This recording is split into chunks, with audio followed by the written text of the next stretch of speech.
ગરબડા તાલુકાની માધ્યમિક શાળા ખાતે ધારાસભ્ય મહેન્દ્રભાઈ ભાભોર તથા તાલુકા પંચાયત પ્રમુખ મયુરભાઈ ભાભોરના અધ્યક્ષસ્થાને કૃષિ પરિસંવાદ અને કૃષિ પ્રદર્શન યોજાયું। દાહોદ જિલ્લામાં ખેડૂતોને સસ્ટેનેબલ ફાર્મિંગ, ખેતી અને બાગાયતી પાક મૂલ્ય વૃદ્ધિ અંગે માર્ગદર્શન મળી રહે તે હેતુથી રવિ કૃષિ મહોત્સવ 2024 અંતર્ગત કૃષિ પરિસંવાદ અને કૃષિ પ્રદર્શનનું આયોજન કરવામાં આવ્યું છે, જેમાં ગરબડા ધારાસભ્ય મહેન્દ્રભાઈ ભાભોરના અધ્યક્ષસ્થાને ગરબાડા ખાતે આવેલ માધ્યમિક શાળા ખાતે કૃષિ પરિસંવાદ અને કૃષિ પ્રદર્શન યોજવામાં આવ્યું હતું।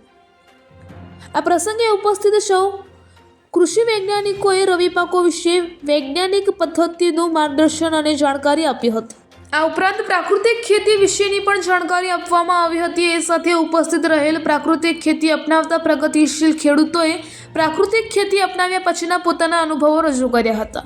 આ પ્રસંગે ધારાસભ્ય મહેન્દ્રભાઈ ભાભોર, તાલુકા પંચાયત પ્રમુખ મયુરભાઈ ભાભોર તેમજ ઉપસ્થિત અન્ય મહાનુભાવોના હસ્તે કૃષિ અને પશુપાલન વિભાગની વિવિધ સહાય યોજનાઓના લાભાર્થીઓને મંજૂરી સહાય હુકમોના વિતરણ કરીને ત્યાં કરવામાં આવેલ ખેતીવાડી આત્મા પ્રોજેક્ટ અને બાગાયતી વિભાગ દ્વારા પ્રદર્શન અર્થે રાખવામાં આવેલ વિવિધ સ્ટોલની મુલાકાત લેવામાં આવી હતી।